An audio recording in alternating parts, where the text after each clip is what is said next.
জাহান্নামে কেন অনেক নারী থাকবে জানেন?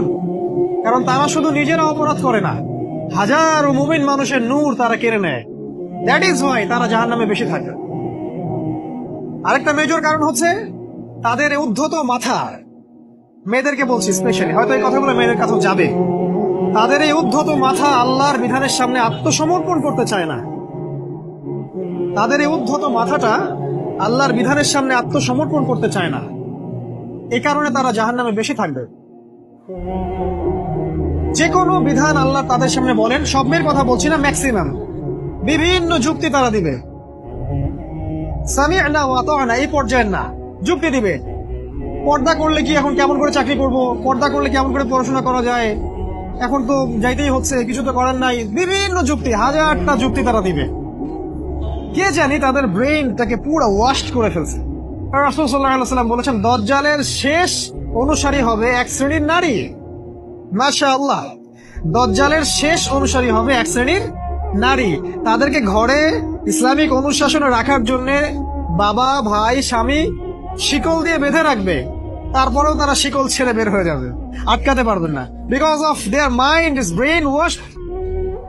এ কারণে দেখা যায় তাদেরকে যখন কোনো বিধানের কথা আপনি বলবেন, তাদের এই উদ্ধত মাথাটা আল্লাহর বিধানের সামনে অবনত হতে চায় না। বিভিন্ন যুক্তি তর্ক তারা দেয়। এই কারণেই তাদের সংখ্যাটা জাহান্নামে বেশি হবে। আরো কারণ আছে, রাসূল বলেছেন সারা জীবন তাদের জন্য করবেন। স্পেশালি তাদের উদ্দেশ্য করে বলছি যাদের অ্যাফেয়ার আছে। যতই করেন,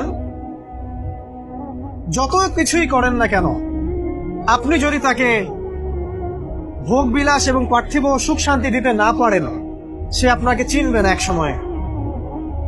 আপনি যদি আমাদের কথা বিশ্বাস না করেন, লিখে রাখতে পারেন। আর এমনিতে লিগ্যাল বৈবাহিক সম্পর্কেও সারা জীবন অনেক কিছু করবেন, হঠাৎ একদিন কোন একটা কারণে ঝগড়া লেগে গেছে, তখন দেখবেন সে বলে বসবে, সারা জীবন তোমার কাছে কিছুই পেলাম। আমি নারীদেরকে ছোট করছি না, তাদের কিছু কিছু পয়েন্ট বলছি। এইসব কারণে তারা জাহান্নামে থাকবে। আমি একটু এই কথাটা না বললে জাস্টিস হবে না। রাসূল সাল্লাল্লাহু আলাইহি ওয়াসাল্লাম মেরাজে গিয়েছিলেন, আপনারা জানেন। তিনি মেরাজের রাতে অনেক অলৌকিক জিনিস দেখেছেন, নবীদের সাথে সাক্ষাৎ করেছেন, ইভেন আল্লাহর সাথে কথা বলেছেন, আল্লাহর নূর দেখেছেন। এই সময় সবাই তাকে হাসি মুখে সম্বর্ধনা জানিয়েছিল।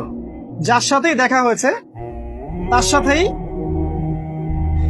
তিনি হাসি মুখে অভ্যর্থনা তাকে জানিয়েছে, আসসালামু আলাইকা আইয়ুহান নবী, সবাই বলেছে হাসি মুখে।